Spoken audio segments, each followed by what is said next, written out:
The sun is shining here today at Suzuka as the RCI Friday GT Championship kicks off once more. Hello everybody and welcome back to the broadcast today. My name is Tim Peck, joined today in the booth by Austin Devonshire, and we have Ash Bibby working the cameras. Austin, a nice warm welcome back to Fridays towards you, and I think we're in for a very exciting race today. It's a track that we've not. First of all, it's been a while since we've been in the booth together. It's good to be back, but new cars as well on a track that always produces some amazing racing. Actually, so the GT2 cars. I've not seen too much of them, admittedly, but I am excited to see what the drivers make of them. It's the first time we've had them out here at RCI, and a bit of a rundown. Basically faster in a straight line, but a bit more of a handful in the corners with less error. Absolutely, this is of course gone from a GT3 Sprint Championship to a GT2 Championship, and as Austin said there, we've got the upgraded faster cars now. Like you said, Austin, a lot more skittish through the corners. The aero is not as good as the GT3 cars, but they do carry a lot of speed through these corners, and I'm very excited to see how it turns out. It's the first championship RCI is doing with the GT2 cars, so it's also a learning opportunity for us as well. From what we've seen so far, the Maserati is the fan favourite amongst the drivers, but of course there's time for anything to come out on top today, and we'll just have to see how it goes, Austin. That's it. You only need to look at the scoreboard on the leaderboard on the left-hand side of your screen to see what the most popular car choices are. And it seems that the most popular, I'm seeing a lot of Maserati and a lot of KTM. Speaking of KTM, watching Marco Ripper coming through towards the elbow towards the hairpin in one of the KTMs. But it does seem to be that those Maseratis have a little bit of pace on them here at Suzuka. But this is still qualifying. It's still early on. It's still early in. There's still 9 minutes of the session to go, plus a little bit of overtime. So, anything can happen. 15 minutes of qualifying in total before we're put into the hour-long race. Some returning faces from previous Friday championships that you may recognise at home on your screens. Andy Boardman currently holding the provisional pole time of 2 minutes and 1 second. Just ahead of Matthias in the 146. Both drivers currently in the Maserati, so from what it looks like, also the Maserati is going to be the car to beat today. Top 5 cars, 4 of them are the Maseratis, with Jordan Daly, who can bring any car he wants into the top 3, sitting in the Audi in 3rd place. But some returning faces to the championship, some new faces as well. I think it's going to be really exciting, Austin. It's always great when a new championship starts and you do have those returning faces, but you never really know where some of those new faces are going to fit, because they can really mess up the order in a good way.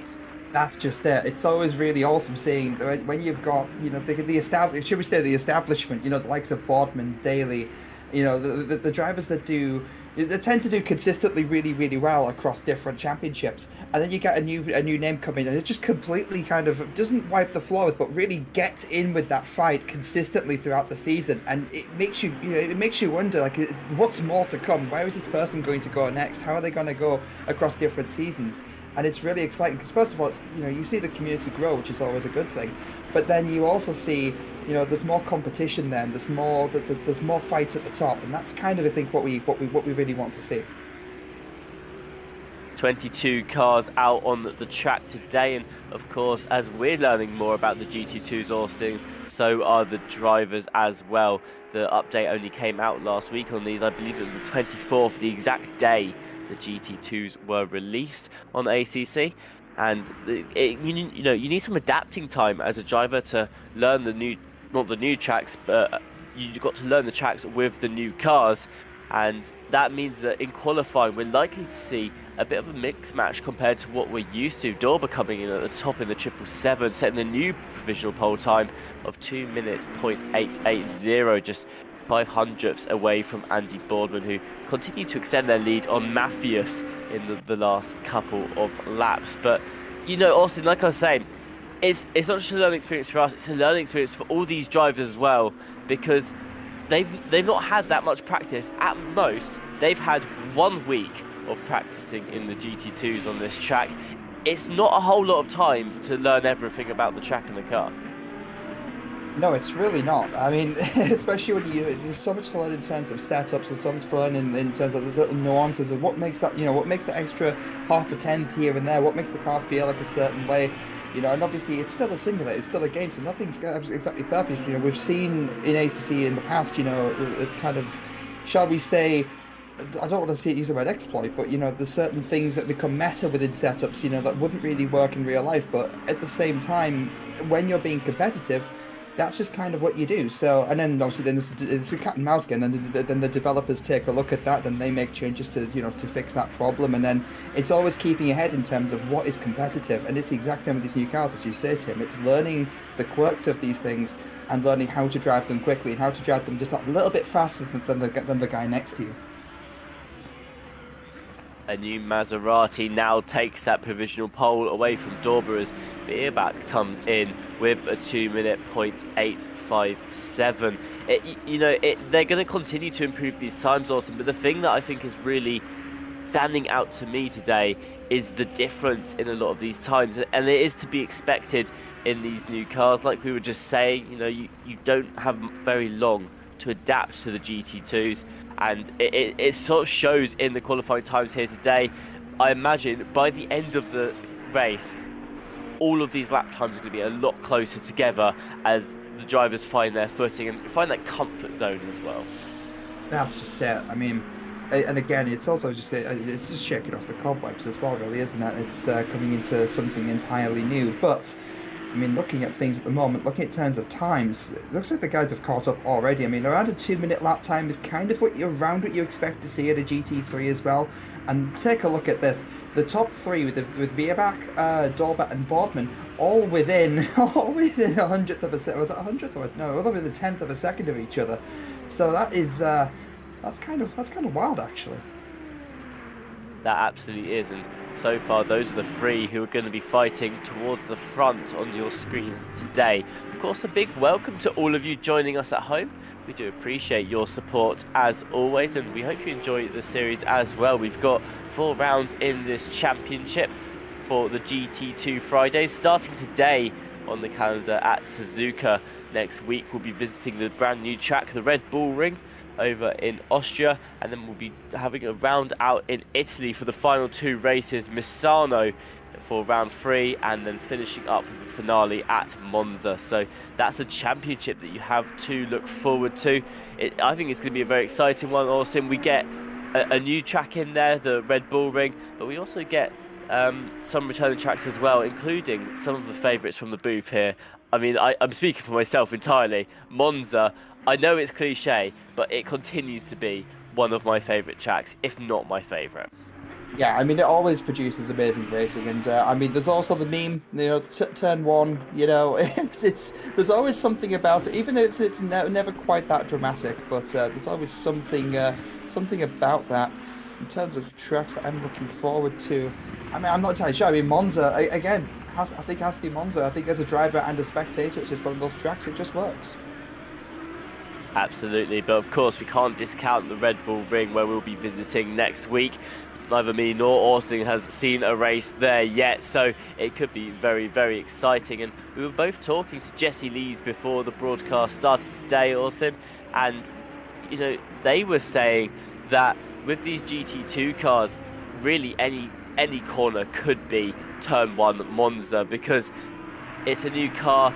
Like you were talking about earlier, there's not as much aero as the GT3s. They can be quite skittish as well, so that is something to look out for. I think it's going to be a very exciting season, just watching how these drivers continue to adapt, as most of them have now set a qualifying time. 2 minutes left in the session, so anyone crossing the line now only has time for 1 more lap before the end of the qualifying for them today, and only 1 driver has yet set a time, and that is Podolski in the 23rd at the moment. They're going to be driving the KTM, and also what you said stands. The Maserati and the KTM seem to be the favourite cars of today. I see a couple of Audis, and I only see 1 Porsche, and of course there are 2 Porsche GT2 cars, so they've got some stuff to choose from, but it doesn't seem like it's overly popular as of yet. Yeah, I mean, the Porsche does feel a certain way, and I mean, it's always been the case. Even in GT3, the Porsche is rapid, but you have to know how to drive it. And I've not driven these new GT2 cars myself yet, but I can imagine that it's got some particular characteristics that might not be favourable with some of the faster drivers. But I don't want to say faster drivers, but some of I don't know, just with the drivers in general. But looking at the field, I mean, it seems to be the cars I'd imagine are the most balanced that are kind of prevailing at the moment. So your mid-engine sort of very similar to GT3s. There's probably an air of familiarity with the Maserati, the Audi, and the KTM's. Absolutely. If you cast your eyes over to the left-hand side of your screens, you can see the scoreboard for qualifying here. Andy Boardman back on that provisional pole. A lap time of 2 minutes, 0.667 is enough to put them right up the front. Beerbach in that second place spot yet again with Dorber in third place. They round out your podium. Now you may be wondering why some of the numbers on your screen have a little white background behind them and some of them have a darker grey background behind them. We are running 2 splits in this race. The pro split is the one with the white background, and then the silver split is the one with the darkish grey colour, or as I've just put it, silver behind the numbers. Now the difference between these tends to be how much they've raced in RCI before. Of course they are split after a pre-qualifying session, so we'll be running both those splits in today's race. But that's it, the qualifying timer has hit 0, so qualifying is coming to an end, Austin. There's not many cars left on track setting a time. Most of them, that was their final lap. Yeah, no, it looks like Badowski will be starting from the back of the grid, and I mean, the order as it stands, I mean, Bodman on pole, Beerbach is in the pits, that'll be them sort of done. Dorber's apparently still out on track somewhere, then Daly out on track somewhere, and Mateus out on track somewhere. Yeah, and even Skrillex and Ripper, the top 7 cars, all within a second of themselves. Speaking of Ripper moving into 6th place there, I'm not counting with this time there might have been, but even still, you know, finished crossing the line in 6th. Redford about to on the run down to 130R as well. So yeah, no, very very competitive up at the top, and even the midfield looks really stacked as well. John Racer crossing the line to finish their qualifying session today, and it's going to be enough to keep them in that 8th place spot, but does bring them a little bit closer to Skrillex just ahead. Now we have been informed that is not the real Skrillex driving the number 200 KTM. However, we don't have any proof of that yet, so personally, Austin, my headcanon is that it is the real Skrillex. I've never seen them in the same room together, that's all I'm going to say. Exactly, you never know, but Redford crossing the line now. Mike Redford being promoted into the pro split for this championship. Puts themselves up into 8th place. A great start for them, just ahead of John Racer. And we've still got Callum Kerrigan to cross the line now. They're currently starting in 16th overall, and actually they're going to abort that lap completely and head towards the pits lane. So there you have it, ladies and gentlemen. That is going to be your starting grid for today. Andy Borman will be lining out the front, has all 3 purple sector times, and they have a time of a 2 minute 0.535 to put them in that pole position. Dorber in 2nd, Beerbach in P3, John Daly in number 4, Matthias in 5th, Ripper, Skrillex, Redford, Eraser, Ricciardo will round out the top 10. Of course, Ricciardo and Varga will be starting in the top 2 in their split, and then Kevin Boss, RCI's very own broadcaster and one of the event managers for this event, is starting in P3, so they'll have that last podium spot for their split as well. So we're now going to go into that nice long 5-minute wait before we hit the track. Austin, of course, you've mentioned that you've not seen the GT2s in action yet. I've not seen the GT2s in action yet. Based on completely going into this race blind and how they're going to perform at Suzuka, any predictions for today's race? I honestly I don't know. I mean, it's safe to kind of fall into the established names, isn't it? Like Boardman and Daly. So I do feel like we're going to see scraps everywhere on the field. And the thing that's exciting me the most is these guys will most likely, I'd have expected them to have practiced the cars themselves. I mean, they're getting 2-minute lap times. So they've obviously, you know, they obviously put the time into practicing this. But the thing I'm really looking forward to is seeing how much practice they've done actually running together in a pack, because some of these cars, especially taking away the aero, what's the dirty air like? How do these guys race, you know, when you put them side by side, you know, and around each other physically? That's always the exciting part about trying these new classes of cars. I mean, GT4s can race a lot closer than GT3, so does GT2 fall somewhere in the middle? But we're about to find out. Absolutely. Ash Bibby giving us some lovely broadcasting angles of the liveries on the cars today. Of course, some of these liveries have been designed by the drivers themselves as we continue down the grid. See if you can spot out some of your friends' cars in the track right now. But also, I think for me today, the Maserati, I personally believe is going to be the car that is going to come out on top. That being said, I fully expect some of the other drivers to shake things up a bit. I mean, John Daly already in that Audi, they're in the P4 right now. I think they're definitely one to watch in the early stages of today's race because, John Daly anywhere on the track can be quite menacing and threatening. John Daly in P4, I'm imagining the entire podium right now is a little bit unsettled about whether they'll still be on that podium by the end of lap 1. So they'll be watching their mirrors to see where Daly goes. And then you've got some other big names, some other drivers that could really do a lot as well. And the KTM, being the second most popular car, what I want to know, Austin, is how does the KTM perform against the Maserati? Because usually you have one car that can be quite dominant. I remember a season a while ago where we had basically every car was a Ferrari with a couple of other different ones sort of spread in there. But it's not the case today with the Maserati. It's almost an even split with the KTM, which to me suggests that the KTM does have the potential to be as good as the Maserati. And therefore, I think we might see some great performance out of that car. Yeah, and I wonder if it follows tradition. I wonder if we'll see the KTM be stronger at the more kind of on the tighter circuits, but then see a bit more performance of the Maserati at places like Paul Ricard, a bit more what we might call power circuits, essentially. But again, it kind of reminds me in a way of the GT4s, and even of a way of like old touring cars. We had Minis versus Mustangs. You have the, it's agility versus raw power. So I do wonder if that still holds true for these GT2 cars. But again, as you say, we've got an entire season and multiple tracks we can find out. Tracks like Mazzano, where if that theory is correct, the KTM will be faster there, and at Monza we might see a bit more dominance from the Maseratis. But we'll have to wait and see. Here we are. I think this is the only Porsche on the grid, actually, and I'm a bit partial towards the Porsches, actually. I'm quite sad there's not as many as there is.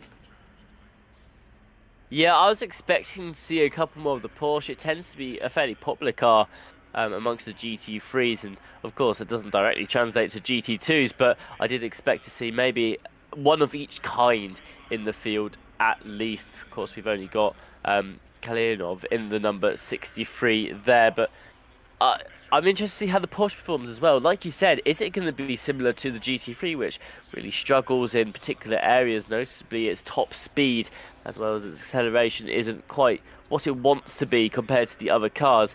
However, the handling on the Porsche is amazing. So is that going to be the same case with the GT2s? If so, maybe that will fix the aero problems that are being reported with the GT2 cars as well. We'll just have to wait and see. Of course, a big thank you to our partners for helping make today's race possible. We have AK Esports, IT Digital Motorsports, Driver61.com, Go Setups and Fanatec, who have all helped us to bring this championship to you today. We'll talk more about them throughout the race and a rundown at the end as well. And here we go, the first car just leaving the grid position. Andy Boardman setting the pace for this first out lap. And then once we've come all the way around the track course in to cross the line, that's when the racing will get underway. But first of all, we get to watch these cars just have that one last chance of familiarity around the track. They can't go at much speed, but it's just it's almost that tension setting lap where everyone, you sit up in your seat, you really zone in on the screen, and this is the moment where you realise that you're about to go into an hour-long race. Yeah, I always get nervous even watching this as a commentator, let alone actually being in the cars. But yeah, no, it's really refreshing to see new car models as well. I mean, I know the Maserati underneath is probably very similar to the new Ferrari. I mean, given that Maserati Ferrari have always had that close partnership. But at the same time, two things I want to know just before we start. The Maserati looks a little bit like a Lotus. I'm sorry, but it kind of does. And the KTM looks suspiciously like a Bugatti. Please tell me I'm not the only one that thinks this. I can see the similarities, Austin, and who knows, maybe they've just slapped a different badge on those particular cars, but Spygate. maybe It's Spygate all over again.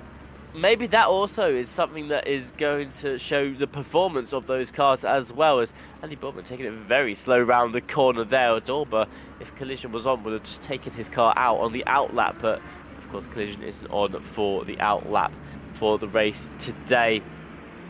We're just coming through the second sector now, and something that's been pointed out in the chat by Ada Wolf is that there are currently 2 cars sitting in the pit lane, Austin. Number 65 of Bubbins and the number 90 of Marco Ripper.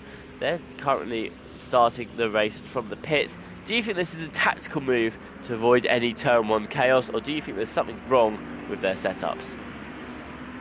I think it might be partially tactical, but also I do know that if you fail to hit the word drive or the drive option in the menu quite in time, it's not often people miss it, but it has happened in the past.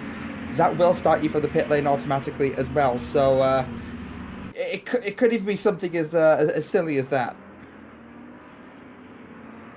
Absolutely. You'll notice on the left-hand side of your screen now there is an orange number 1 next to all of the different drivers' numbers.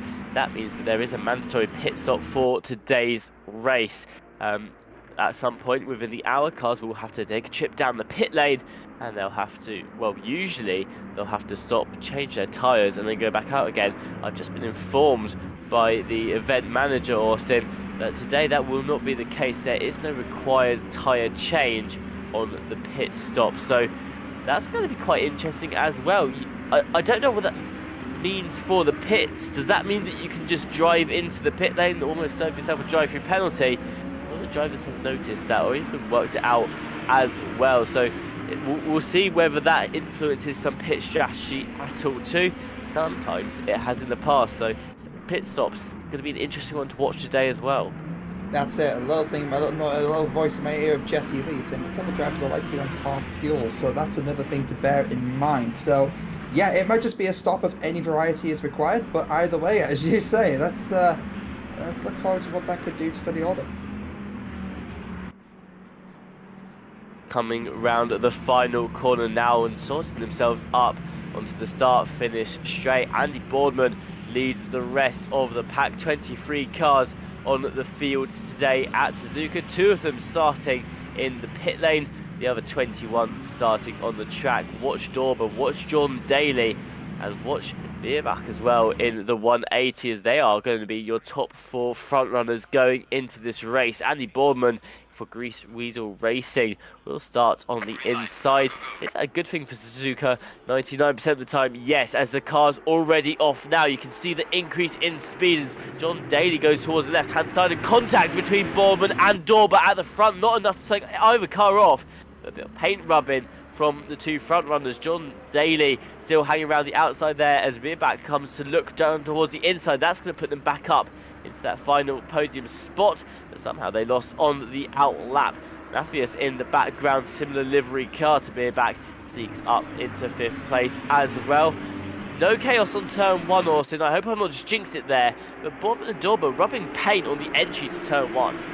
Yeah, I mean, Dorber really getting elbows out, trying to make a move for the lead, coming down into the Degners now. And this is where, in the past, we have seen some particular accidents. It's so easy just to hit a curb a little bit too hard. The curves on here are kind of brutal, and we don't really know how these cars really take them. At least I don't here in the box. But not coming down in, Bob still in the lead, followed by Dorber. Looks like Bierbach trying to make a bit of a move there, dive for the inside, maybe hit the brakes just a little bit too late, and that's put them in contention with Daly. Daly finding a way around the inside as Bierbach overshoots slightly, but Bierbach having the inside line through 200R here, and I think will actually keep that position from what we've been told. But that does lead an inside line open for Daly. Doesn't take it, but we were told that 200R was one of the corners that these cars tend to struggle. These cars tend to understeer a little bit through that, so that could have been a little bit spicy there, Tim. Absolutely. John Daly is trying to find that 3rd place position. They started just outside of the podium, and they'll want to be fighting onto it here as they continue to mount the pressure on the rear of the 180. Bierbach on a great defence for the first part of this opening lap as we now come round to the start-finish line yet again. Boardman still leading this race. It will have led for the entire first lap, and cars, there's no one really going for any risky moves, Austin, and that just goes to show that everyone's still a bit nervous about how these GT2s are going to perform. They maybe don't know quite what the capabilities of that car are yet, so it's probably going to be quite a safe first couple of laps whilst everyone just, finds their footing in the car, works out how they can put pressure on the corners. Although saying that, two cars looking neck and neck in the background, I believe that is Skrillex and Redford there going together through the first couple of corners. But yeah, Austin, I think we're in for, actually, I don't want to jinx this, but we're in for some safe first couple of laps. And I imagine as people get more confident with the car, that's when drivers are going to start going for some diving moves. Yeah, I think that might be the case. And Badowski's setting the fastest lap that lap one, although everyone is still bunched up. But yeah, no, I think you might be slightly right there. I mean, I think you are right. But yeah, again, new cars, new dynamics within the pack. It makes sense to sort of be safer about it. But at the same time, I mean, we've seen what competitiveness does to people. We have seen good drivers make some questionable moves in the past, in the name of just trying to stay ahead. So I think it's only a matter of time until we see moves like that. And that curb will do that in GT3s as well. It's Luke Wilson going off, tagging the inside curb, keeping it out of the wall, and has to rejoin at 200R here. And will lose another space too. That will be, I believe, is that Harvey in the 13 KTM there, in the almost golf coloured car. But yes, no, Luke Wilson will lose a few places due to hitting that curb. That looked very sketchy for a second, and then it looked like Wilson had it. And it was very sketchy again as they tried to recover that car on the side. But a big well done to Wilson for keeping that car going in a straight line and managing to recover it very, very safely. And almost as you said it, Austin, though, that these drivers, they need to be careful. We don't know how the cars can get affected by the curbs.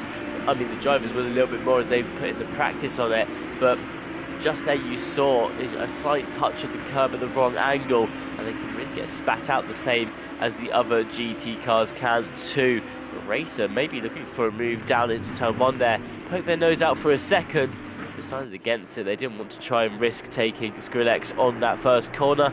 Maybe he still needs to work out where the brake marker for the overtake is there. I think Austin, it's showing that some of these drivers are maybe a little bit more nervous than they have been in the past. I mean, a Racer, someone who we've had in previous championships, usually one who goes for the overtake fairly quickly as well. You can expect them to be very aggressive on the overtaking and picking off positions quite quickly as well. Today looks like they're just taking the safer approach here, really, not wanting to go as aggressive as they usually like to in their preferred driving styles. And I think that's really interesting, and it's definitely going to affect how the order runs in today's race as well, because any driver who does have that very aggressive overtaking driving style that usually works out for them can't really break into it just yet. They need that extra bit of time to work out where the overtaking is. And something that I think is interesting as well is the cars going through the left-hander there, Austin. We've seen two different lines, one's wide and one's on the inside. Neither seems to really be coming out on top so far. I've watched two go through neck and neck on the corner one lap ago. They remain neck and neck up and down the straight. So it's interesting. They're all going to be testing where those lines are. And Suzuka as well. I think it's a great track for a first race because you get a whole mix of everything. A nice long straight on the start-finish straight, and a nice range of corners as well, both fast and slow ones. As here, John Daly decides enough is enough. Makes contact there with, I believe that was Dorber, and they're going to find themselves stranded on the outside of the final corner. Yeah, no, that didn't quite work out, and I do wonder as well what these cars are like on the brakes. They seem like there's a couple of drivers who have seen it in the braking zones before. It feels like the characteristics.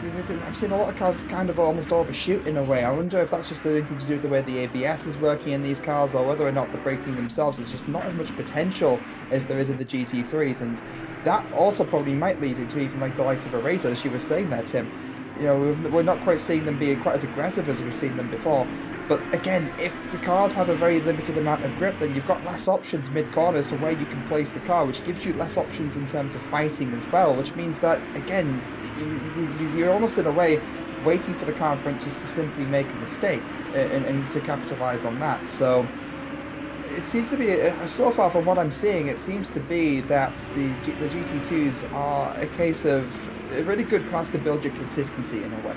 You know, if you can keep putting in these laps, if you can keep up with the cars around you and keep putting the pressure on, it's really going to encourage racecraft in that kind of way as well. It's going to encourage the smarts rather than just like the outright moves.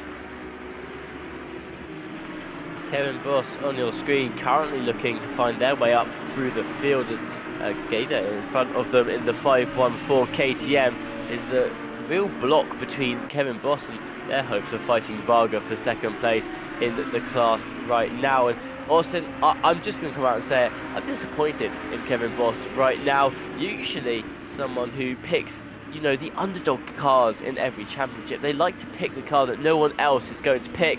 They kind of sit in the Audi, so okay, fair enough, it was a good start. There's only four Audis on the field right now. I was expecting them to be in the Porsche. Yeah, I mean, that would be nice. Kevin, mate, what are you doing? We need more Porsche representation on the grid, but before this turns into the let's all gang up on Kevin's stream, actually putting on a good amount of pressure.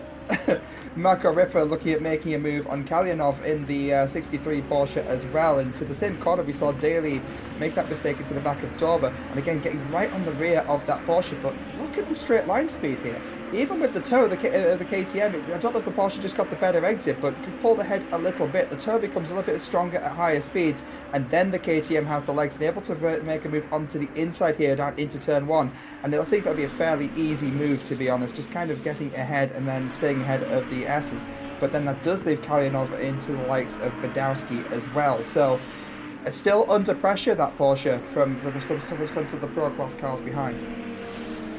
Marco Ripper making moves now in the KTM as they try and improve themselves much further up the field. One of the cars that started from the pit lane was the number 90 of Marco Ripper, and someone you expect to see a lot further towards the front of the field. And you know what, Austin? I'm not surprised that they're one of the first ones to go making moves in this stage of the race. A brilliant driver Marco Ripper is, and they're showcasing what these GT2s can do. A nice little train forming here though, as Skrillex navigates their way through the corner. Redford holding on to that 5th place position, and they've been climbing up the order after starting in P8. The number 95 Audi now sitting in P5 on the defence against a train of 5 cars. John Racer looking to try and find their way through. Skrillex still has probably become quite well accustomed to the rear wing of that car for the first 10 minutes of this race. Ricky Arto, the silver class driver, tailing behind them, with Jordan Daly trying to recover from their earlier mishap too. And then you can also see it's not much of a gap to the next train behind as well. But you know what, Austin? No matter what the cars are, no matter what the track is, this is what we always get, and we love it. We get these big groups of cars, all very similarly paced, all looking to constantly fight each other across the race. It looks like today, starting from 5th, going down all the way to probably about 13th, to be perfectly honest with you. It's going to be a very interesting fight that can go any driver's way.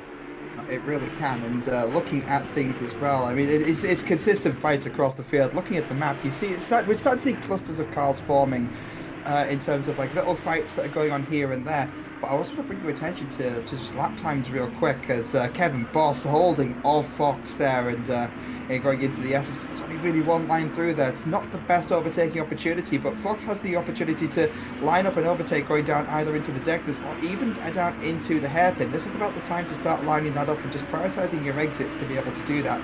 But back to what I was saying in terms of lap time, Bierback setting the fastest lap of the race so far in the chase to Andy Boardman. And only half a second behind Boardman, in fact. So the fight for the lead is also getting quite close as well. Jordan Daly chasing down the likes of Ricciardo, and this is what I mean. This is an overtaking opportunity. Maybe not from this far back, but into this corner is a potential. And then from there on, you've got the opportunity to line up into Spoon. Yeah, absolutely. You just like you said, you've got to be very careful where you do those overtakes, and you have to really be lining them up as well. You mentioned John Day there, a little bit too far back to go for the move, going through the hairpin, and I think that's going to be a very recurring theme of today, is finding where you can make the move, but also making sure you're close enough to pull it off as well. Jordan Daly there just didn't feel like they were close enough to the car ahead. And it's interesting because, you know, they're only a couple of attempts off the back. It does look like you're going to have to be very, very close, especially in the early stages of this championship while everyone's still learning the cars, in order to really look for an overtake in these GT2s. Luke Wilson for LP Racing, the 420, currently finds himself sitting in P16. Van Aken ahead of them, not for long. Luke Wilson going down the inside there, overshooting the corner a little bit though, and that's going to let Van Aken right back through. A move from the Maserati just didn't pay off the way they hoped. But Austin, you know, drivers getting more confident the more we get into this race. We're about 12.5 minutes in now, and already up and down the field we're seeing a lot more action from these cars. So it's good. It's showing that these drivers, all it's taken is a little bit of racing time, and they are finding their feet a lot more in these GT2s. That's it. Confidence and frustration even maybe just puts on a show for us, really, doesn't it? And this is where we start seeing things spice up just a little bit. Beerback, I saw the delta there for just a moment was 0.079th of a second behind Boardman. So even they, I mean, look at the gap here. It's really starting to kind of halt up a little bit. Beerback looking on the inside, not quite able to make anything of it. But look how close they are running in these two Maseratis. Another thing I wanted to bring up, Tim, was I saw Daly last lap. They went slightly wide into Spoon. And I'm wondering, with the different characteristics of this car and with the, the inherent understeer that we've kind of already mentioned, I wonder if that'll do anything for track limits, because that's usually a thing around Suzuka anyway to begin with. But I do wonder if the different sort of characteristics of this car are going to exaggerate that. As you see Badowski actually running slightly wide there going to second Degner, and again, that is one of the areas where you can pick up a track limit warning if you're not careful. So I do wonder how long it'll be until we see, until we even see a reprimand for those track limit penalties. I love that you've mentioned this, Austin, because I was just thinking on similar terms as well to that. You know, you've got the track limits, like you said, very easy to pick up at Suzuka. Of course, for those of you that don't know, you get 3 track cut warnings before the 4th offence leads you to a penalty, which is a drive-through penalty for cutting the track 4 times, and that's just whenever you gain time off the racing track past the little white line that lines where the edge of the track is. That's how you pick that up. But the reason I love that you pick that up so much, Austin, is because at the beginning of the race, you know, we were talking very briefly about pit stops before the drivers cross the line. We don't know how these cars are going to perform across an hour. So far, all we have seen is 15 minutes of qualifying, in which time basically every single car went into the pits at some point. Most of them went in several times across the session. We have no idea what's going to happen across the hour. We have no idea where some of these drivers are planning on doing their pit stops. So what's the tyre degradation going to be like? What's the fuel going to be like? If there's some drivers that have loaded up heavily on fuel, are they the ones that are currently maybe struggling a lot from pace right now? Those drivers that have gone a lot lighter on fuel, they may be flying through the field, yes, but is that going to have implications in its own with, you know, aerodynamics being a problem? I'm very excited to see what it's going to be like from those sorts of view as well as the race goes on. Tyre degradation, you know, it's always a huge thing in ACC. We've gone through some changes as well in the recent years about it, and I think with a car that's already struggling a little bit more than others aerodynamically, you do have to be careful with how those tyres degrade. There's something that's happened there too. I believe that was John Racer getting into the entrance of the corner. And with that, John Daly, I believe, has just taken the position. They have John Daly promoting themselves up in 7th place as John Racer almost on cue there, showcasing what I mean. Goes for a little bit of a skid and a drift into the corner. And also, I think tyre degradation today, tyre wear, it's going to play a huge impact on how these pit stops are going to happen and when they're going to happen as well. We did mention that you don't have to change your tyre. I think it would be very, very safe for the first race do so. I mean, potentially. I mean, these drivers know kind of like what the car should feel like, you know, from the setups that they've made. But that is a really good point, especially, you know, you consider that how much the front end of these the front end of these cars seems to be scrubbing with the understeer, and that seems like unless you get your trail braking absolutely spot on, you know, you're able to transfer the weight and actually get the car to bite up and turn in. I can imagine it is more pressure on the front tires, especially. I also do wonder as well what that means for the temperature of the tyres. I mean, looking at the track, it's a 35-degree track, so nothing too outrageous. We've definitely seen hotter, but we've also definitely seen colder as well, as Bubbins going into the grass slightly there, or to open up the... that's a new line I've not seen before, but I mean, if it works, it works. And going... Well, that's a hit into the wall there as well, and they've parked the car, so I'm wondering if that'll be a teleport back to pits. So Van Aken as well chasing down the likes of Wilson chasing down the likes of Kerrigan. Bubbins there, retiring the car from the race. I don't think that line works for them. Austin going through the corner there, but maybe experiencing some technical issues as Bubbins returns to the pit lane after a corner that looked uncharacteristically rough going through the left-hander there. Skrillex now on the move, looks towards the outside of Redford, now looking towards the inside of the left-hander. Can't find anything just yet though, not quite alongside the way they want to be. Of course, Skrillex now is under pressure from Jordan Daly from behind. They did have John Eraser, on their tail for the first 15 minutes of this race. Now they've got John Daly on their tail, and what they're probably thinking in their head is that John Daly qualified in 4th place, which was higher up than them. So they know that John Daly has got quite a bit of pace. The thing that's going on in Skrillex's mind right now, though, is they definitely feel like they've got more pace than Redford at this point in time. They've currently got Daly behind them. They've got to defend here, but it's a great feeling, Austin, when you've got someone behind you who has performed faster than you in qualifying. That alone can really boost your confidence, and it's probably going to be doing wonders for Skrillex right now as they continue to look for a way through Redford. On the flip side of that, though, that's added pressure. You're already looking for a way through the car ahead. You've now got a car behind you that is absolutely going to jump on the opportunity they can. If you go for a move and it doesn't work out, you can bet that Jordan Daly is going to be trying to force their way into that battle. So Skrillex now under a lot of pressure in this attempted overtake on Redford. They've got to be very careful when they pick and choose this overtake. That's just it. That is literally it. But I was going to say, on the flip side, if I'm Redford right now, you say it's a liberating feeling being faster. I think I need to change of Nomex in that situation. And I'm sorry, but I've just seen the YouTube chat. With the Austin Devonshire Uwu.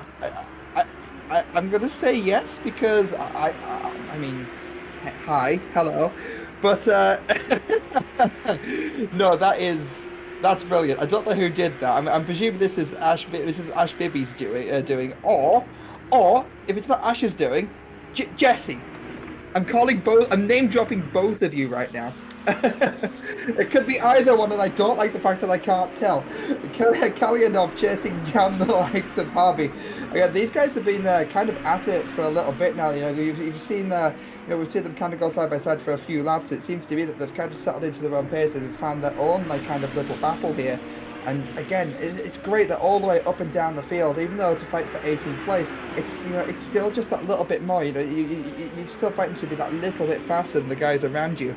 And I'm sorry, I can't get over the fact that that's just popped up in chat. That's hilarious. It goes to show a lot that you can't tell whether it was Ash Bibby or Jesse Lees that made the poll there for Austin Devonshire Uwu. It could be either way. Vote ended in 5 minutes, by the way, guys. If you've not got your vote in for Austin Devonshire Uwu, make sure you get it in right now. Currently 10 votes with 10 votes with an 80% on yes right now. Marco Ripper continuing to look for their way through Van Aken. We saw an attempted move on Van Aken earlier from Wilson. It looks like it's now Ripper on the tail of the Audi 421 driver. Looking back at YouTube chat for a second, David Lax asked, when will we have the GT1 Uwu for ACC? I hate that GT2 Uwu has become the saying for these cars. GT Uwu. To answer your question, David, I don't know. I don't think we've had any indications whether the GT1 is coming to ACC. I imagine it might be on the cards to be looked at. It would be cool to have as well. For now, though, we're going to enjoy the GT2 Uwus. Austin, I hate that is where we've gone with this race. That is the one thing that chat established very early on, is that we were going to call these cars the GT2 Woos. I felt like it was the RCI channel that commented it originally as well. Oh, it was Ash. Come on, Ash. It was clearly Ash. Come on. But yes, no. We just have to rename the championship the ACC GT2 Woo Championship. But no, John Daly still within the top 10 after the mistake earlier. Still on the back of, well, actually, are they on the back of Scruggs? Because they got past a Razor. Yes, the Scruggs in the 200, but they're falling back behind a Razor at some point. So, apparently Jordan Daly took another trip into the grass. So, I mean, that would have knocked them out of the top. Actually, no, still within the top 10. So, a Razor 2 cars ahead, Ricciardo ahead. So, yes, no, just waiting for the timing sheets to update. But, I mean, that's going to be frustrating for Daly. I mean, fighting for the podium and then dropping down into P9. And that was a little bit ambitious on the curb there as well. Reminder of track limits. I wonder if, again, I mean, we're going around in circles with that. But again, it's so exciting. We're not even halfway through, Tim. 37 minutes of the race remaining. And we still have no idea at all what's going to happen next. Ambitious on the curb, said Austin, as Kevin Boss went for a ride across the final couple of corners, now looking to overtake Varga ahead of them. This is a race for Split's position between these two drivers, and Maserati of Varga manages to stay ahead though, as Kevin Boss couldn't quite find a way round the outside of the 508 there. But you know, Kevin Boss is an absolutely flying race so far. I was watching them a little bit in practice, Austin. You know, their pace wasn't where they wanted it to be. They felt like they could go a little bit faster as they were just trying out the different routes around the track. Now it's looking like Kevin Boss a lot more comfortable behind the wheel of that Audi, fighting in that podium position for the silver split here in today's race. And they've been fighting it constantly. They've been keeping the pace up. They've been facing off against some of the pro split drivers as well. Kevin Boss has been very, very comfortable right now behind the wheel of the number 31 Audi, but the same can be said for Ricciardo and the Maserati. They've got two drivers, Jordan Daly and Gator, between them and Varga right now. That means they've got a two-car comfort net, and 5 seconds as well as that too. Ricciardo has had an absolutely amazing race in the lead for their silver class. They're up fighting with the rest of the pro class as well. So, you know, already you can see that by staying out of the trouble, and you were alluding to this actually earlier as well, Austin, by staying out of trouble, by not having to constantly be fighting the car behind you, if you can just get your head down and focus on your own lap times, you can really put off a great gap with these GT2 cars. But now back to the fight for the lead. Beerback looking for a way through Andy Boardman. Originally, Austin, at the beginning of this race, Andy Boardman had a 1.5 second gap. That got reeled back in very, very quickly as things got going. And now Beerback is going to be looking for a way to take the lead of the number 69. Yeah, you want to talk about finding confidence. I think Beerback has just about managed it. And looking at lap times, looks like Beerback is actually faster. They hold the fastest lap of the race so far. And considering that Boardman has clear air ahead of them, I mean, but we also don't know strategy, right? We don't know how much fuel Beerback is carrying compared to Boardman. Is Boardman planning for the long haul? Is Beerback, you know, looking at doing like a sprint, like a sprint stint almost, where you split it 50-50? But either way, this fight is still quite exciting, and Beerback again looks like they get kind of ambitious at times. Look at kind of getting almost misjudging the speed that Boardman is going into a corner and just losing outside. We saw them just kind of to carry a lot of speed into the second Degner there, but then going wide and losing the ground that they'd made up, and now having to do it all over again. I'd say like it's a lot of ground, but they're only 3/10 behind Boardman right now. It's basically nothing. But at the same time, it's these small things that make a big difference in terms of the race as a whole. And let's not forget, there's still the pit stop to do as well. And speaking of which, that pit window has just opened up, so 9 minutes of that pit window remaining. Beerback continuing to look for a lead on Andy Boardman here. They're 5/10 off the back. They're significantly further back than they were when we were in this position 1 lap ago. Of course, we're now 33 minutes 48 seconds left in this race, which means the pit window has opened. The pit window opens when there are 35 minutes left in the race to go, and it's open for 10 minutes until there's just 25 minutes left in the race. In this time, drivers have to serve their 1 mandatory pit stop today, that only has to be a mandatory pit stop. They don't have to change their tyres in the rest of the races in this championship. A tyre change will be mandatory as well.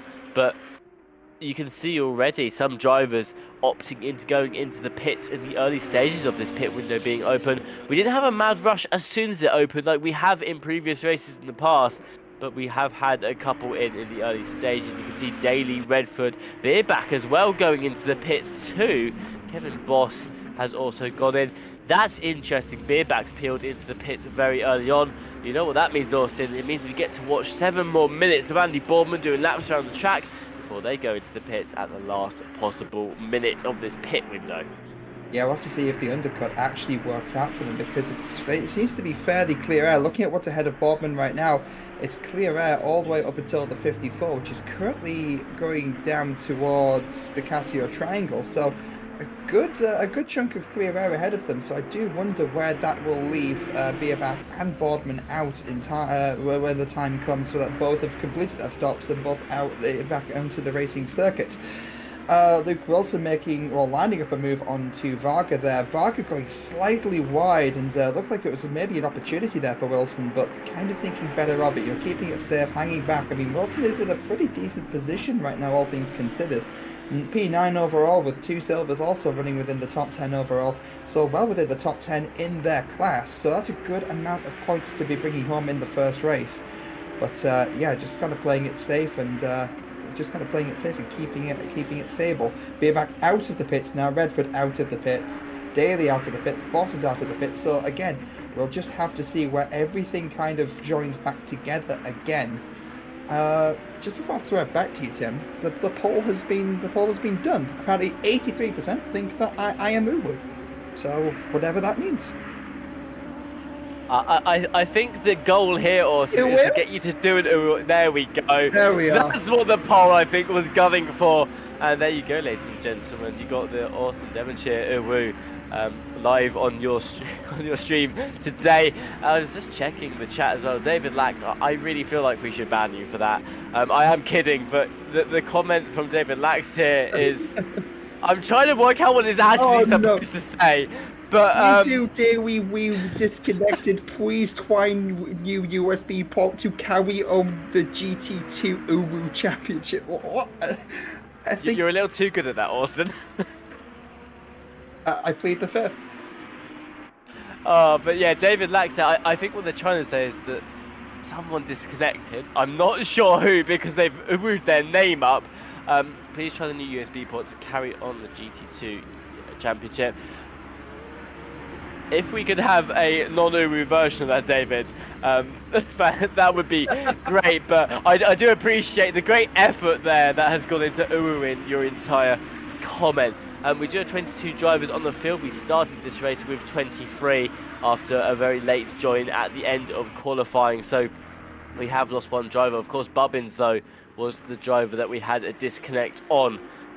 So we'll wait and see what David has said there. Maybe they never got into the race full stop. Redford, though, was on your screens very, very briefly. They found themselves in a nice gap, and this is the thing, Austin, is when you pit and you've been fighting someone for so long, you find yourself in these nice big gaps for a 10-minute window, basically, and in that time it's when you've really got to push the car to the limits. It's when you have to make sure your track times are absolutely perfect to give you that advantage. And Andy Boardman actually going into the pits to try and cover Beerback. It hasn't worked. 3.5 seconds. That's splitting huge. up the 69 and the 180. That's actually mega. That gap, when Beerback pit, they were within a second of each other. So in the time being, that means that Beerback is made up. That's like 3 seconds that Beerback is made by just doing the undercut. So, Tim, that's mega. That's actually mega. Oh wait, actually no. Gita is in the pro class, has stopped and is ahead of Beerback.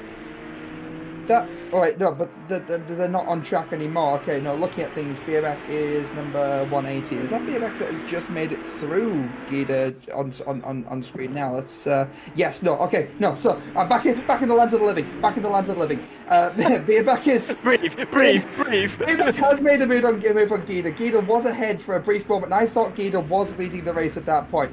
Beerback has found a way through and is ahead of Gita, but has now put a car between themselves and Boardman, who they were fighting before the stop. And Boardman is now 2.8 seconds behind Gita, who is already half a second behind Beerback. So Beerback's pulling away at this point. Austin, I forgot that tyre changes weren't a thing in this race. So what's happened here is Gita didn't change their tyres, therefore their pit stop was significantly quicker than the rest of the field, hence why you saw them holding on to that P1 very, very provisionally there. I wonder if that was a good choice though from Gita. Now Beerback out on the track, they've overtaken them fairly quickly as well. It's going to leave that KTM very, very vulnerable to any car that is on a fresh set of tyres by having the old set on. Funny enough, Andy Boorman's pit stop, a 1.12 compared to the average of a 1.8 to a 1.9 of the rest of the field. So I'm wondering if Andy Boorman had an issue in the pits. Maybe they had to fix, I'm surely not having to fix damage because they're at the front of the race. It didn't look like they've been impeded in any way other than a slight graze at the beginning, but I don't think that would have taken a good 4 seconds to fix. But Andy Boorman in the pits a little bit longer than everyone else, which is why there's such a big gap between them and Beerback right now. So actually, it wasn't that Beerback got a lot of great open air and the undercut paid off. It's that Boorman's pit stop was 3 seconds slower while stationary in the pits. 3 seconds is significant as well. I mean, could it be that they just put a bit more fuel in than they meant to? Maybe they overfueled the car. Maybe the car was stood with just with fueling. That's the only thing I could think of. But then if Boardman's also made that mistake and is running with a full tank right now, what's that going to do for the pace of that car overall right now? We talk about pace, but Boardman making a move on top or thinking about the move through 130 yard again with the aerodynamics of these cars. Maybe not the smartest. No, I was not the smartest. I mean, it can be and we've all seen moves at 130 yard, and they are stunning when they do work. But it takes a lot of skill to pull that off, especially in cars like this. So no, Boardman again has the pace on Dorber. Will find a way around eventually, I'm sure.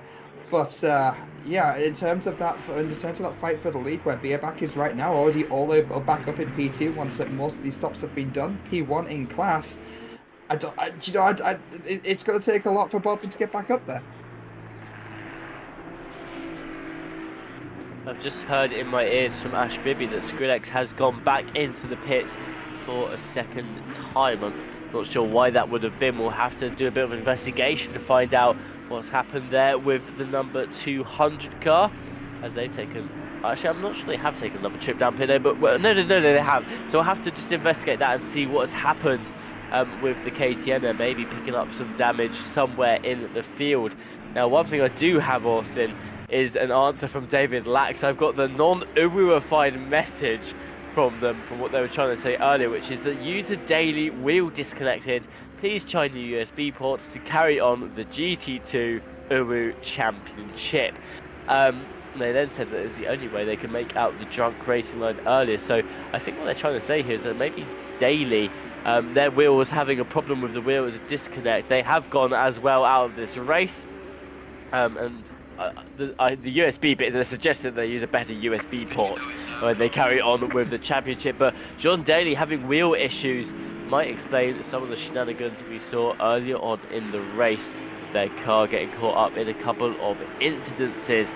Well, we now look back at the left-hand side of your screen to look at the current standings in this race. Actually, cast your eyes on Dorber quickly as they go for a move here and put themselves up into P2. Actually to overtake the 514 and taking that second place slot. Andy Boorman next in line to pick off the car. They decided that it was best not to change their tyres out on track today. There's a couple of other drivers on the field. Marco Ripper and Varga are two that have also gone with not changing tyres on the car on track today. We'll see whether that pays off. With 24 minutes left in the race to go, that is a huge gamble that they are taking. But back to what I was saying, sorry, Austin. You know, I can't even remember what I was going to be saying. Oh, right, that's right. Beerback at the front of the field. No, I've lost it again. To take it off me. I'll remember in a second.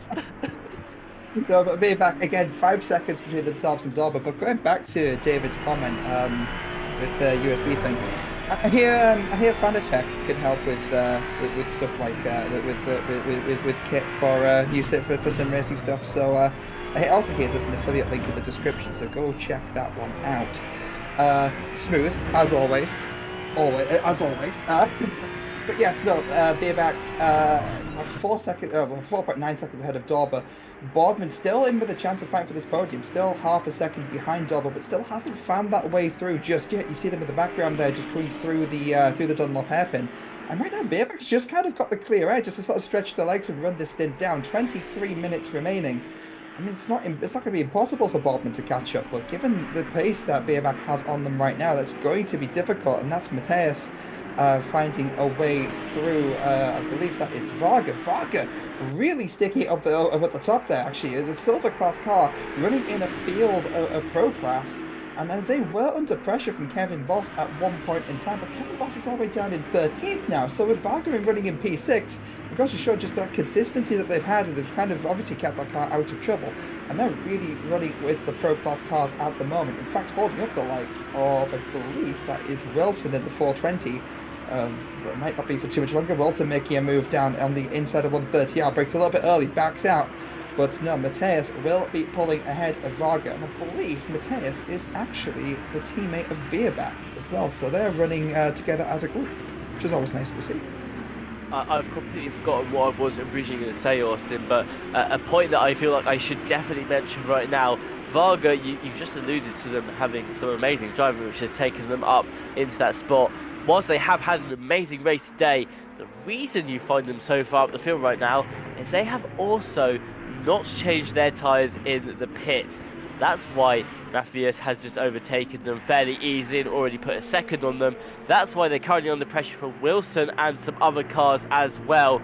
And Varga taking an absolutely huge gamble right now as to whether they're going to be able to hold off the rest of the silver class for the next 21 minutes. Of course, both Ricciardo, the original leader of the silver class, and Kevin Boss, who was originally, as you said, fighting Varga, are on a fresh set of tyres. All they've got to do is wait for Varga to be cleared and then clear Varga themselves, or just clear the field first and then clear Varga themselves as well. But either way, the chase is now on for Ricciardo to take that place back, and it's not a whole lot of time splitting up the two drivers right now. It's about 5 seconds, even less maybe, between the 750 and the 508, so do keep your eyes peeled at that battle as it continues onwards. You've got a couple of drivers that have taken the fresh set of tyres and a couple that haven't, and what it's looking like to me right now, Austin, is that the ones that didn't take the fresh set already struggling. Yeah, you might have had a point with what you brought up earlier then with the understeer and the front end of the cars, but did we establish what Beerback took tyres, right? So did we establish that already? I can't remember. Looking at the pit stop times, yes, Beerback did take tyres, so that'll be exactly why they are not struggling right now, and it seems to be that they are just finding more pace. But yeah, no, this is really interesting because there's only 20 minutes, so even if Kerrigan coming through 130 are kind of on a bit of an island, to be honest, not really having too much pressure around them. Van Aken just in the background of the shot there, just a little bit. But looking through the field, it looks like the pit stops have really shaken things up. The only cars I'm seeing within a second of each other is the likes of Wilson and Varga, and Wilson making the move on Varga and no doubt pulling away. So, I mean, we're kind of on a bit of an island at the moment.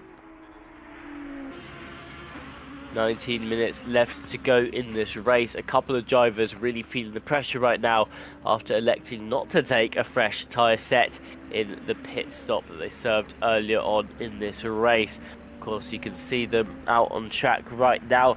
The most notable ones are Guida, Marco Ripper, Wilson and Varga, who may not have taken the fresh set of tyres. I'm not 100% sure about Wilson, but I'm fairly sure they haven't taken a fresh set of tyres there, Austin. So they're the ones to really be watching in the next 20 minutes. And they're also giving the field a lot of information about these GT2s going forward as well in the championship. But it seems like from what we can tell so far, the payoff, the time that you save by not switching your tyres in the pit lane isn't quite going to be enough to hold your position for long, because you're just so vulnerable.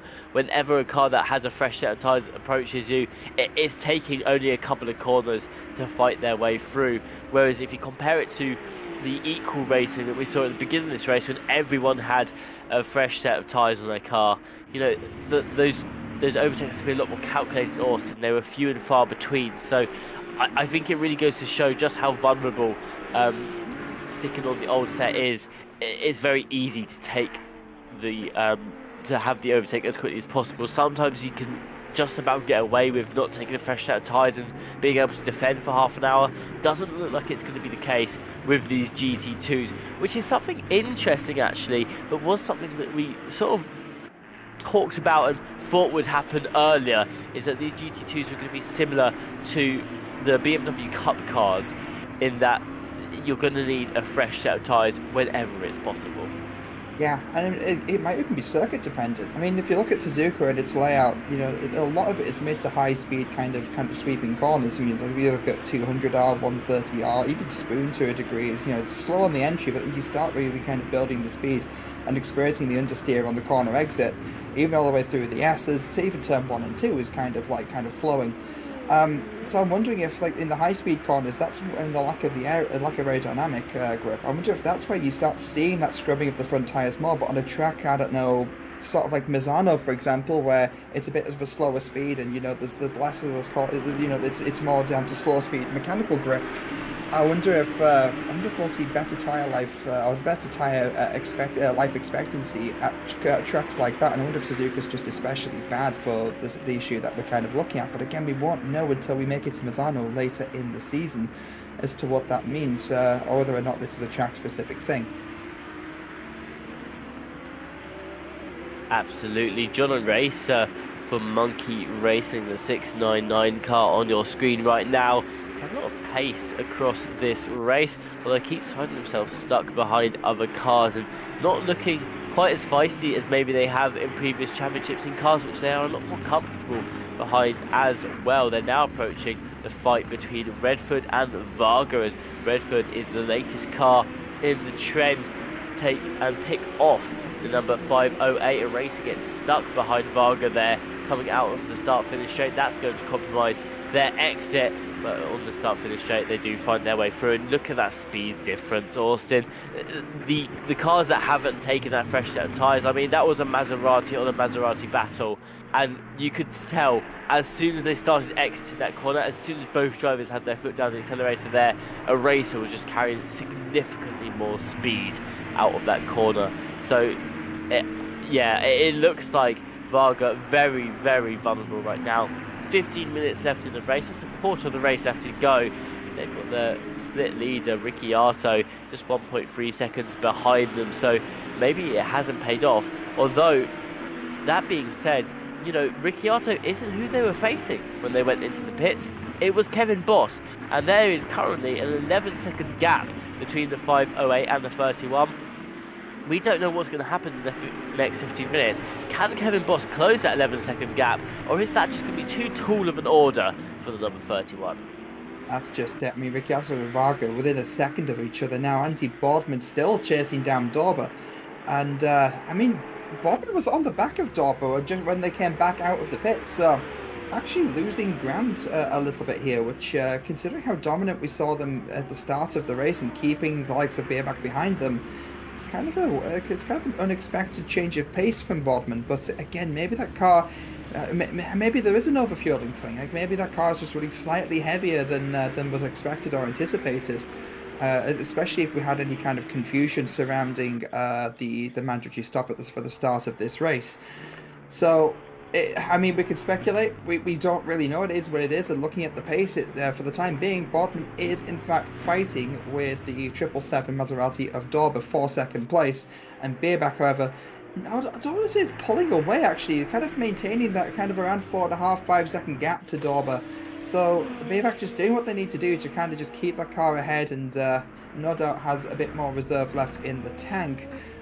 Fox in 14th, coming through 130 out again. As I say, on a bit of an hand, 14 seconds behind Kevin Boss.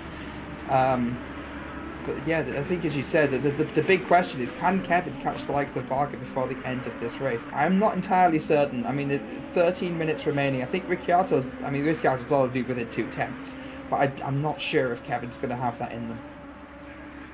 Prepare yourself, Austin, because I'm about to throw you onto the spot. But something that we've not talked about today is Skrillex here looking for a move on Ricciardo. This is a cross-class battle right now, and Skrillex looking to try and make up the places that they lost earlier on this race. Both cars on a fresh set of tyres, although it looks like Ricciardo is now going to be able to defend. But something that we didn't talk about earlier that actually has just come across my mind is, setups. 1 week of these cars being out in ACC doesn't give drivers a whole lot of time to really play with the setup to work out what works best for them. Some of the more experienced drivers who maybe know what they're tweaking and what it's directly affecting would have had time to do so far. But other than that, a lot of these cars could just be on aggressive presets with maybe a few small changes compared to the real different setups that we're used to seeing in these sorts of races. Also, if I wanted a setup for a race like this, what would I do? I hear Go Setups has some pretty good setups actually for a lot of the cars in this game, if not all of them. I'm not sure if the GT2 ones have been updated just yet, but would you look at that? Just on the screen just a moment ago. I wonder why Go Setups could be there, Tim. Of course, Go Setups is one of our partners for the event today.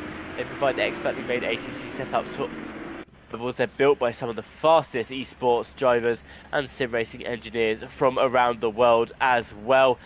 You can go and check out their premium setup shop today by visiting the link in our description below. Definitely do so. I know several people and several drivers in this race actually who have used Go Setups to get a couple of setups to help benefit their car as well. We're just going to have a slight moment away from the race here while we fix some things behind the scenes, but don't worry, we will be coming back hot for you in a second. In this time though, I'm going to take a moment to actually mention the rest of our partners and go into a little bit more detail about how they've helped to provide things to us to help make today's race possible. We have AK Esports, who are a leader in esports management and competitions around the world. For more on the services that they provide, you can go and visit their website at akesports.it. Make sure you look at some of the services that they do, because some of them actually do surprise you. There's a lot that they do behind the scenes of AK Esports, and there's a lot of help that they can give you as well. We have Digital Motorsports, who are a top brand, and they should be your one-stop shop for everything sim racing related. Whether you need a whole new rim or just a whole new rig, from beginner to expert, they are the place to go. And something very exciting that you can do on their website today is you can visit the link in our description and try out their sim rig builder, where you can build your own sim rig from the ground up.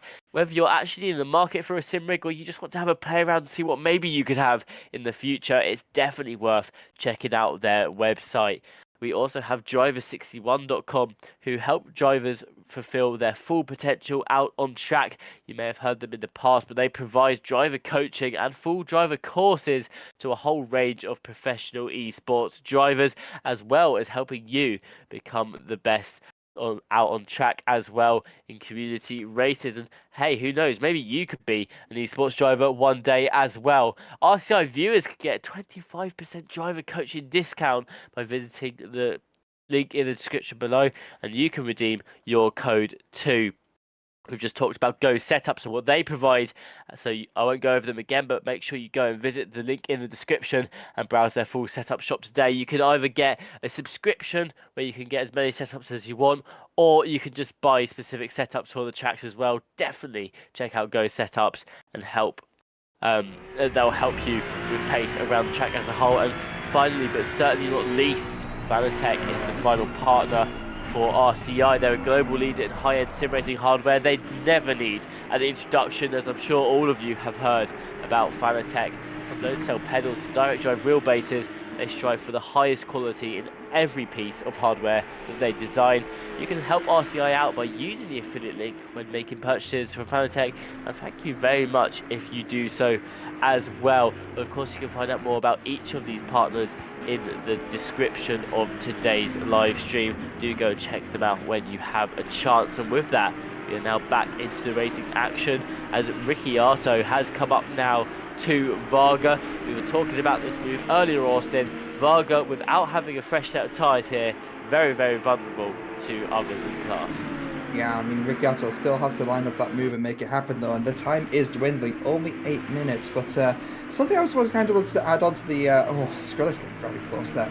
Something I just kind of wanted to add on to the to the Fanatec section. Really, really good for really good for if your wheel decides to disconnect you. It's usually a good fix for those for those moments. But yes, Stefano Ricciardo under a lot of pressure from Skrillex.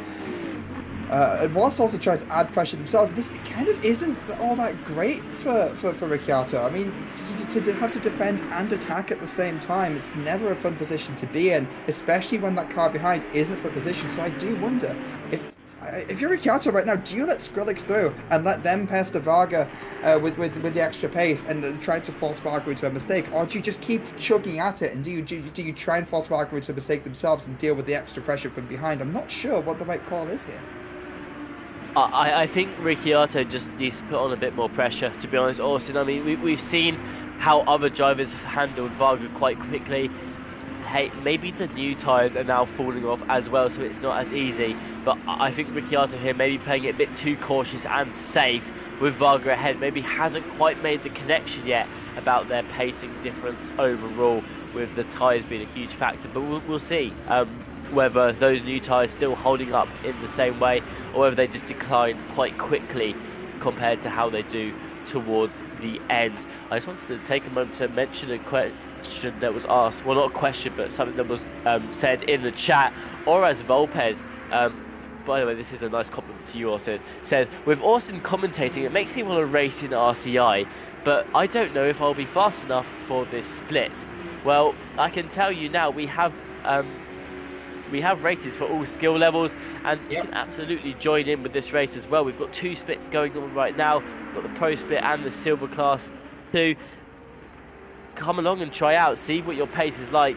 There's loads of different skill levels with all these drivers, and we do welcome everyone, and we have a whole selection of races that you can get involved in as well. If you head over to racerci.com/championships, you can see all of the different series that we are running. But like I was saying, this Friday challenge, there's a whole range of different skill levels, and there is always an exciting race no matter where you are on the field. Exactly. It's there's always good fights to be had, and again, it's a really getting involved in more races and get involved in more leagues like this. It's kind of also helps you improve. You get that experience under your belt, and I mean that's really all you need, really, isn't it? And you're interacting with drivers that have got, we've seen again with some of the names that we've seen on the grid today. Some of the names you see on the grid every season we have, basically. I mean, like Boardman, Tim, have we ever commentated a series that didn't have Boardman in it? I don't think we ever have. But you've got access to be able to talk to those drivers as well and get more advice. And again, then obviously you've also got things like the Driver 61, things with that 25% discount as well, if you decide to take it that step further as well. So it definitely opens up more options and possibilities to help improve that pace and then work your way through. And even better, you might get to watch back and hear Austin say your name live on stream as well. So that's definitely a factor that you should consider when deciding to sim a race. You never know, it might be you that we talk about next. That being said, Austin, you mentioned Boardman. I think we've only ever had like 3 races in the couple of years where we've been doing this Friday Championship where Andy Boardman hasn't attended the race, and it's always been for some outside reason as well. So you get these drivers like Andy Boardman. I mean, we've got Marco Ripper, who's been in a lot of these races and championships recently, John Racer as well. Yeah, exactly. These are recurring drivers that you see in these championships, and you see these new drivers coming as well, and they always twist things up a bit too. I mean, Beerback today, I believe we've seen them in championships before, Austin, but they haven't been in Friday for a little while now currently leading the race with 3.86 seconds to their name. That is a huge lead for the 180 driver, with Dorber now in second place. Andy Boardman has struggled since the pit stop. Yeah, I wonder if Boardman's put too much fuel in that car. I wonder if rather than fuel for half of put half a tank in for the stint, that's a bit of a mess down at the Casio Triangle. That's Ricciardo. It looked like maybe tagged Varga just a little bit trying to overtake, and that's left them vulnerable to Skrillex. And it looks like Skrillex is looking at making a bit of a move. Looking at the replay of things now, looking at the inside of the triangle, just a simple overshoot, but did knock Varga off a little bit, kind of a passenger in all of that. Recovers just slightly ahead, but that has put Ricciardo on the back foot, and rejoining has made a bit of a gap on Skrillex there as well. So not the cleanest of opportunities, but end of the day the order has not changed. So we'll have to see what happens next. No live stewarding for this particular race either, so I'm not sure what the plan for that is, if it's going to be done post, or Tim, maybe you can help me out with that one. Yeah, so all shooting will be done post-race for today. Drivers will have, I believe, up to, I want to say 12 hours to submit any tickets about instances from this race, and stewards will be taking a look at those and then handing out penalties accordingly. So as it stands today, the final result will be what you see displayed on your screens today. That may change though between this race and next week. We will update you if that is the case. Marco Ripper currently running in 5th place. They will be trying to look for a way onto that, not onto the podium spot, sorry, into that 4th place spot.